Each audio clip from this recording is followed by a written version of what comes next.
What's good, brothers and sisters? How y'all doing today? Today we're going to talk about how I resurrected myself when I died. This is a true story. So, I was 18 years old, and when I was young, I was diagnosed with bipolar and ADHD and all these different titles and labels. And they gave me so-called medications, the same ones that don't guarantee to cure anything. The paperwork, if you read it, it says that it may help with such and such symptoms, but it has been proven to cause a long list of side effects, and some even include death. One of the medications that I was on included death as a side effect. And so long story short, I was given medication that killed me. And I could just feel that I was gonna die. I just knew it. I knew that I was gonna die. And I was at an apartment. I had my own apartment, so I had somebody stay the night. They slept on the couch. And I go to bed, and I wake up dead. And with that being said, what I mean is that when I woke up, I was outside of my body. I was a spirit. Right? Now, I didn't look at myself. I can't explain to you what a spirit looks like. I don't know if I was a ball of light or exactly what I was as a spirit. I was in shock looking at my dead body. That's what I can tell you. I was paying attention to my body.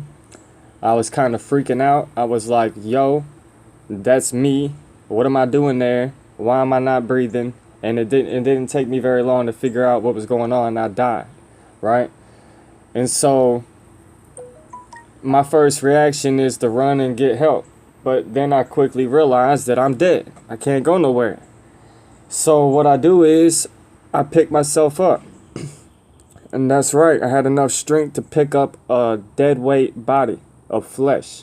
So I picked my body up and I got my arm around myself. Right? If that makes any sense. Like I picked myself up as if I was going to pick somebody else up that was unconscious, Put the arm around my shoulder, you know what I mean? Like, I can't really explain it without showing you. But I picked me up, and I went to the door, my bedroom door, and I opened the door, right? Or I wanted to open the door, but I couldn't open the door. So this is when I get into my body. And when I get into my body, I have the strength to open the door up, but I barely have the strength to stand. So when I open the door, I'm leaning on the door handle and I'm leaning on the door frame with both hands. And I kind of got my right side of my body up against the door frame and I'm trying to speak. So I try to say help, right? Because my friend's in there on the couch. And I can't speak because I don't have any breath going through my body. When you don't have any breath, you can't even whisper, believe it or not. I couldn't say anything. So I had to force air into my body. I had to force my body to breathe.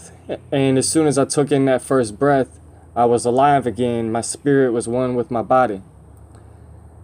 And so what I did was I tried as hard as I could to yell, help, hospital, but hardly anything came out. So what I did was I collapsed to the floor.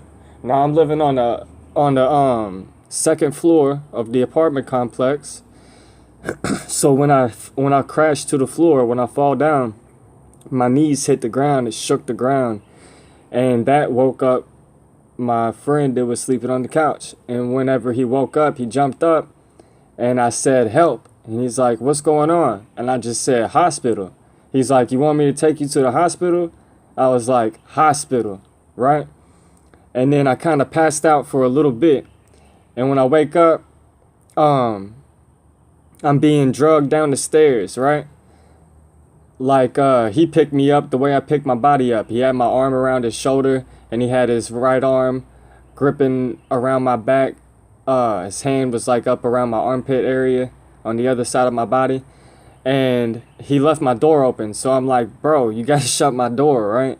And so he like puts me over the rail, and he shuts the door real quick. I almost fall down the stairs. He helps me walk down the stairs. It's like I really don't have function of my body yet for some reason. I can't really move my body like I should. Then he gets me in the car, right? And I'm in shock. And so I start shaking real bad. I'm shaking almost like I'm having a seizure or something, but it's just like an uncontrollable anxiety attack is what will probably be the best description. And he takes me to the hospital, and I thought I had a heart attack or something like that. So I told him I think I had a heart attack. But really, all I really know is that I died. I was not in my body. My body was lifeless, and I brought my body back to life. So I literally resurrected my body. And the moral of this story is that we are spirits. We are not our body. No matter what you believe in, you are a spirit. So I'm here to tell you that no matter your beliefs about the afterlife or whatever, just know that there is a life after you leave your body. You are not your body. When your body dies, when you leave your body, you don't, I don't know where you go. I can't tell you that, but I know that you're not your body. So you might want to work on ascension or something. I've studied scriptures, many different scriptures, and I really don't know what I believe as of right now, but I do know that I believe in the afterlife, and I believe that you have a purpose or you wouldn't be here. So let's work together and try to figure out what we can do better today. You know, we got this moment. That's all we're guaranteed is this current moment that we're in. And this current moment is always passing, right? So maybe instead of just going with the flow, maybe we need to create our own path. You know what I'm saying? We need to create our own flow, because I don't know if I really like the current flow that's going on. You know, I don't like how there's people starving. I don't like how abortion is a thing. I don't like a lot of stuff that's going on right now. And I know that I'm only one man, but I do know that one seed planted can produce hundreds of fruits that will produce even more seeds that can keep producing fruits. You know what I'm saying? So I'm out here planting these seeds, both physical and spiritual. And I just want y'all to know that I love y'all. One love, peace, and fortitude.